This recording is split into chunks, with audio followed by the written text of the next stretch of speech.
All right, welcome back to the challenge for Pokemon Go at Psycho Turtle. I'm Caleb Ping. I'm joined with K Pine, and we are heading into round number 2 of the Swiss bracket today. For this match, we have CaspianPike versus Dreflames. So two fantastic battlers here today, and this is going to provide some really good action. Whereas we're looking into the teams compositions, we have for CaspianPike, we have Wigglytuff, Empoleon, Fortress, Shadow, Quagsire, Medicham, and Guzzlord. They going against the Galarian Corsola, Shadow Steelix, Licky, Corviknight, Guzzlord, and Florges.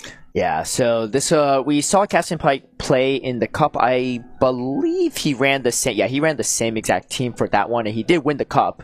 But I don't know if he played Dreflames in the cup or not. But this is definitely their first matchup in the challenge, so we'll see how things go. The Florges is interesting. I'm personally not a huge fan of it, but we'll see if Dreflames can make something happen with it or not.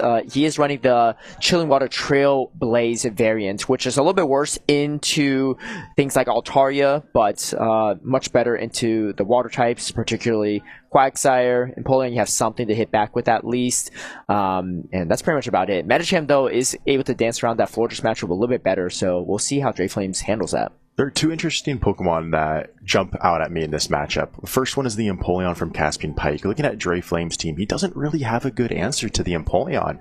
It's all neutral to strong play, which leads me into saying that the next Pokemon would be that Shadow Steelix from Dreflames. That's the Pokemon that he would need shields for to really chip away with those Thunder Fangs and do damage to that Empoleon, of which that Shadow Steelix is not running Crunch. It is running the extremely hard-hitting move of Earthquake.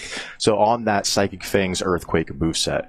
Yeah, he was trying to convince me of the Earthquake moveset on our drive over here. I don't know if I'm sold, but we'll see in a couple of minutes. Like you said, the Steelix can be pretty good in certain matchups, particularly the Wigglytuff, Empoleon with shields up.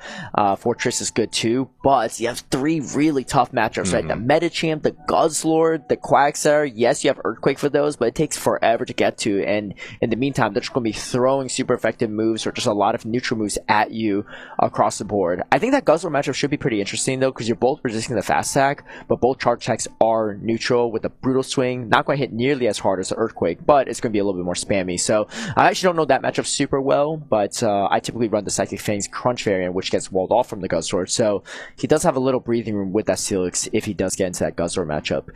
Interesting enough, this is, I think, like what, 10 unique Pokemon across, or 11 unique Pokemon being used across the board, only overlapping the Guzzlord, which is a little bit different in this meta, because I feel like this meta is pretty condensed. But here we go. Game number 1, CaspianPike versus Dreflames. It's going to be the Quagsire into Corviknight, which is not a bad spot for Dreflames to be in. Yeah, it's not the worst spot for him, but he does pivot out into that floor just right away, potentially trying to bait out that Empoleon that we saw is coming, but seeing that he has the Galarian Corsola in the back, this is just an interesting play. Maybe hard calling that Empoleon wasn't coming, but he's able to land that Trailblaze, ramp up the attack, and Caspian, if he's counting properly and on point, which he is, he plays to the CMP tie and reaches the Hydro Cannon, which will take out the Florges from here. Yeah, Dreflames does get to the Trailblaze, but Empoleon gets it off first. Is there any shot he barely survives? No, he does not. So unfortunately, he doesn't get too much out of this. Does chunk the Empoleon down to a little bit below 50% HP, but this Empoleon can hit back pretty hard against everything on the side of Dreflames, and he actually decides to show the Corsola, maybe expecting that maybe there's a Wigglytuff in the back, which honestly is going to be a good call for Dreflames. But the problem is he's got a lot of work cut out for himself for that Corviknight. That Corviknight's going to have to fly high because it's got to close out this endgame from here, especially sacking the Corsola like this. Another Hydro Cannon coming through. We're going to see if he completely sacks it. He doesn't. He does decide to protect it a little bit and get an Astonish down. But Caspian is going to be perfectly fine letting his Empoleon go down. It did its job and just bring in his Wigglytuff here to hard wall the Corsola. Yeah, this power gem damage can be useful, but he actually chooses not to throw it. He just saves it for later, maybe trying to set up a combo play, but in the meantime, being down a shield is going to put you in a slightly tougher position, and Aqua Tail, Stonehenge, both same energy efficiency. Aqua Tail just a little less damage, but this damage is going to definitely add up pretty quickly, and let's see if Dreflames plays a bait game or not. There's still 2 shields on the side of CaspianPike, and technically he can hang on even after payback. The question is, does he want to risk it, as these Aqua Tails are really adding up against Dreflames Corviknight? All right. Dreflames seeing if he can sneak through a payback, and he can. Caspian no shields it. This is going to do a lot of damage, but as mentioned, the Shadow Quagsire will be able to hang on, and those sand attacks aren't doing too much damage, so the Caspian's Shadow Quagsire isn't threatened farm down range yet. He goes for an Aqua Tail. Dre throws up a Protect Shield. You see him shaking his head there. He knows that this is going to be a very tough matchup to come back from, especially with Caspian still being up those 2 shields. Oh, this is brutal too. I mean, Power Jump's going to do more than Air Cutter, so even though he's in the positive matchup for Caspian, it's still a great play from him. He's going for the Charm down and inching away closer and closer to that Icy Wind. Looks like Caspian did have positive alignment this whole game, but he did not falter. He played it to perfection. He did not allow Dre to take advantage of any possible mistake there would be, as now he just charms down that Glaring Corsola and fires off an Icy Wind at the shieldless Corviknight. Alright, Wigglytuff with a bow is going to close it out for Caspian in this first game, and a lot of it was on the backs of that mid-game matchup. The safe swap Florges maybe not getting as much for Dreflames as he was expecting, because like you said, right, he draws out Empoleon, but his backline is not weak to Empoleon. So, it was interesting. I'm trying to see what he might have been trying to draw out here, because... yeah, I'm not really sure. Maybe I don't know actually. But if Florges did put him in tough position. If he's trying to draw out the Fortress, then it would be like a Corviknight in the back, but he had a Corviknight lead. Yeah. Interesting. Well, you know, maybe a warm-up game for Dreflames. He still has a chance to reverse sweep and go 2-0 on the next 2 games. But he's definitely going to have to lock in and not give any more wiggle room for CaspianPike to play around. But if there is one player to lock in, it will be Dreflames. Yes. So we will see what he can do here. See if there's any adjustments he makes, especially since we know that Empoleon, with how strong it looks, how neutral to strong is he going to play? Is he going to take that chance with that Shadow Steelix or not? Yeah, and I think CaspianPike too, I mean, he didn't really play that weak to the Florges. He had, a Quagsire in the back, right? Quagsire's not that bad in the Florges, especially the Trailblaze Florges, because you know that if they go for the Trailblaze, you shield it up, you're still mitigating a lot of the damage, and with how spammy it is with the Aqua Tails, even the Stone Edge, you can pivot around and dance around that matchup pretty easily, and just, misalign the timers and everything like that. So, even the Quagsire, not that bad into Fortress. Obviously, Guzzlord and Medicham is going to be your 2 worst matchups, but CaspianPike playing it safe and not bringing it, and I really like his line composition game number 1. Let's see if he makes any adjustments for game number 2.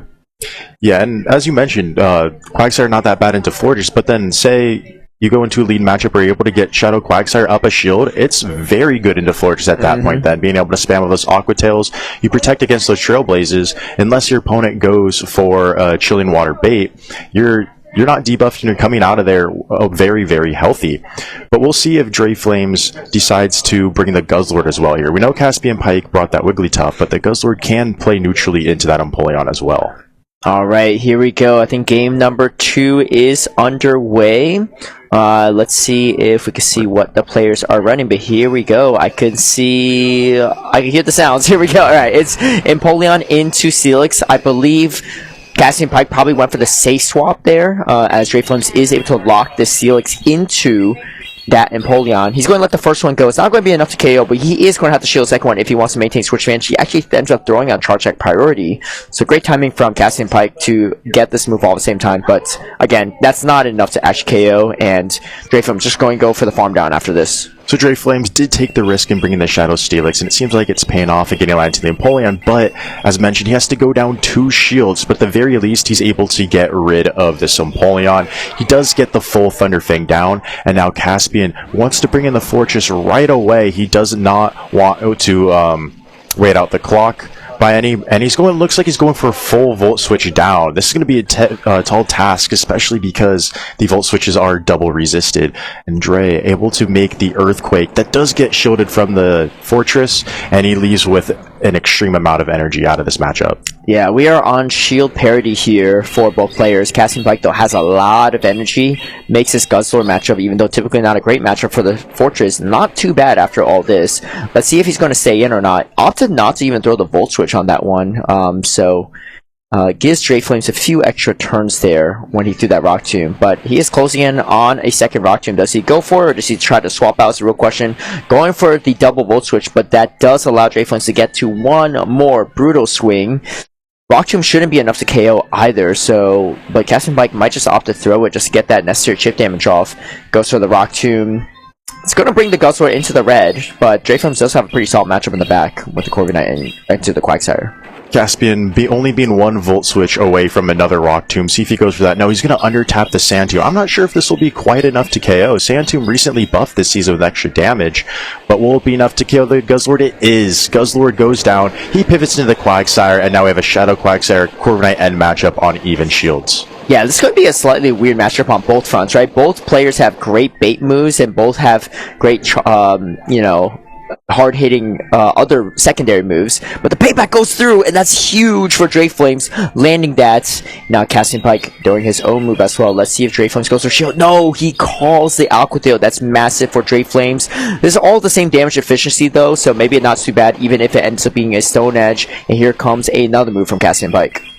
Dreflames able to land that payback. Now he can just start spamming off those air cutters, and Caspian with the first Aqua Tail no shield. It looks like he's just going to go for Aqua Tail spam at this point. Where will he be able to outpace to 2 more Aqua Tails before Dreflames reaches the 2 air cutters? It is going to be very close, but also a reminder, Caspian still does have that catch potential in the Fortress, so something else for Dre to have to watch out for here.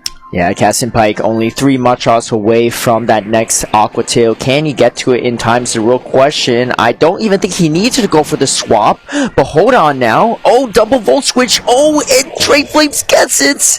Didn't even have to go for the Volt Switch down, but it's huge for Dreflames and the patience as well as he closes out the second game and gets himself to a game number 3. You can see him wiping off his head there, sighing a little bit of sigh of relief. Fantastic patience not to throw that air cutter into the Volt Switch Fortress, but maybe Caspian thought it just a little bit too much, as he would have outpaced to that Aqua Tail. But it happens in these long games, right? One turn moves, it's very easy to miscount by 1 or 2. Yeah, definitely. And Dreflames, luckily for him, wasn't even at the air cutter, so no catch needed to even avoid there, but at the same time had to stay patient and say, you know what, if I get Volt Switch down, I lose if I don't Sand Attack down, I lose the game either way.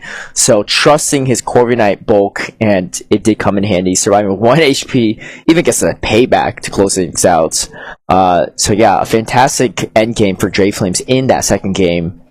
A slightly tougher game for CaspianPike in terms of the matchups, but he definitely made that mid-game pretty interesting, allowing him to flip that matchup against the Guzzlord with the Fortress. And let's see how they are going to adjust for this third and final game. CaspianPike is running the non-Shadow Fortress, which I think is pretty interesting, as a lot of players are opting for the Shadow variant these days.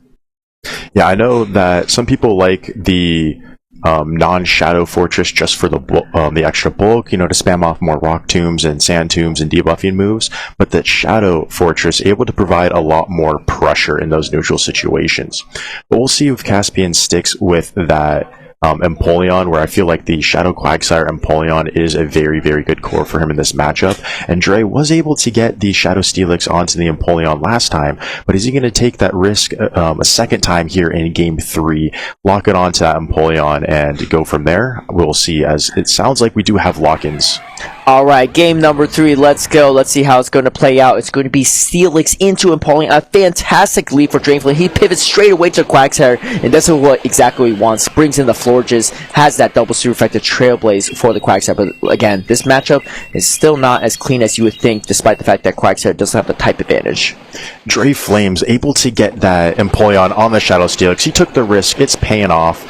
Caspian perhaps thought he scared away the Florges with the safe swap Quagsire, but Dre brought it back, launching the Trailblaze. He does not bait with the Chilling Water, and Caspian shields it, which means that this Quagsire is no longer debuffed, but Dre's attack is buffed itself. He's perfectly fine, shielding this Aqua Tail in return, saying, I have great alignment here. You give up a shield, I am fine giving up a shield myself, as he does play to the next CMP tie.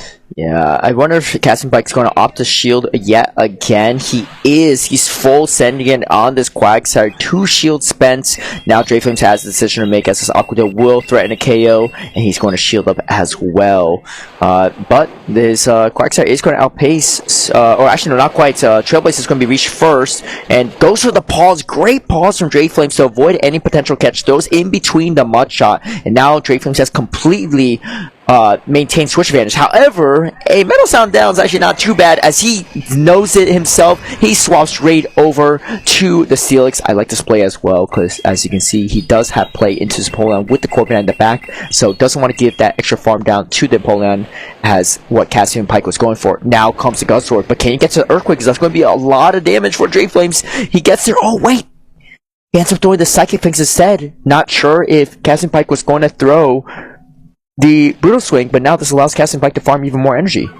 Dre played it safe going for the Psychic Things, and that may come back to bite him here in this end game, especially with how healthy that Empoleon still is, and his Shadow Steelix now basically gone. Dre made a very good aggressive play, pivoting out, not wanting to give that Empoleon more farm due to the slower pacing of Steelix, but not reaching that Earthquake here against the Guzzlord may end up biting him. Oh, tries to go for the catch, doesn't quite get it. However, the Sludge Bomb is still thrown, so you still draw away a decent amount of energy from this Fortress. I'm not even sure. Maybe a Brutal Swing plus the Dragon Tail might have been enough, but going for the for sure KO knockout. Now comes the Brutal Swing and Dreflames. He's going to have to overfarm a good chunk here because he has to throw not only a payback into Empoleon, but still has to throw at least 2 air cutters at this Guzzlord.